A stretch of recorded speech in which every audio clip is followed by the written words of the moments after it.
Thanks for joining us. I'm Liz Exon. Even as Oklahoma lawmakers work toward filling a hole in this year's budget, there is considerable uncertainty about what next year's spending blueprint will look like. While the Board of Equalization meets each December to give an early projection of how much money the legislature will have to spend in the upcoming fiscal year, lawmakers are still trying to come up with final numbers for a budget year that is now nearly half over.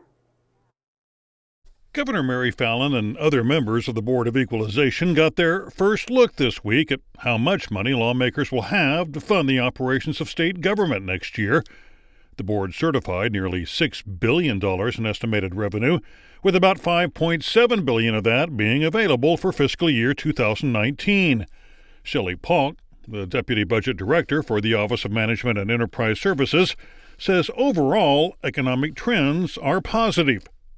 We do see steady recovery and growth in the economy on a national level, and typically Oklahoma follows that pretty well, and so we're hoping that that's a good indicator. We see some growth in the energy market, which is our other complicating factor in Oklahoma, but those factors hopefully will help us some in February as well once we see more revenue income. But Polk told the board Oklahoma faces a dwindling tax base and pointed out the state's economy still lags the rest of the nation.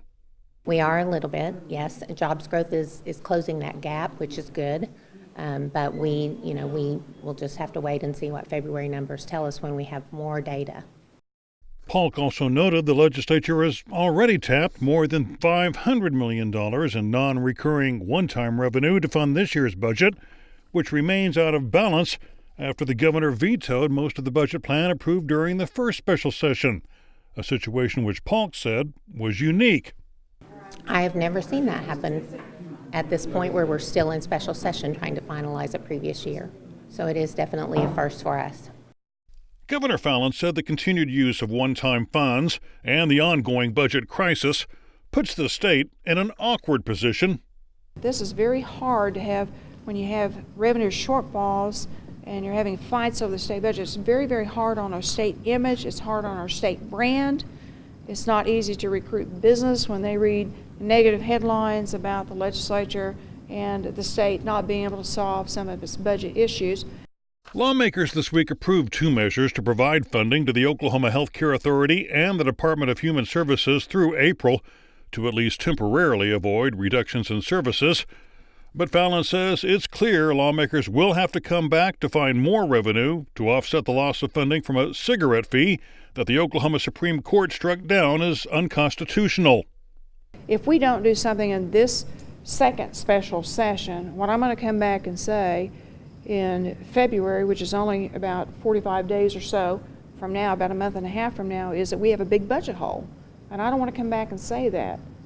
Fallin has met with business executives and legislative leadership to try to come up with a consensus on what revenue-raising measures could be expected to pass, something that was not accomplished in the first special session.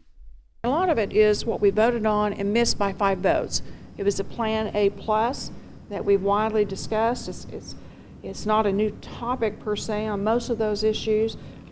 The governor said if lawmakers are unable to come to an agreement on new recurring revenue during the special session, they'll be facing another huge shortfall when the legislature reconvenes in February for the regular session.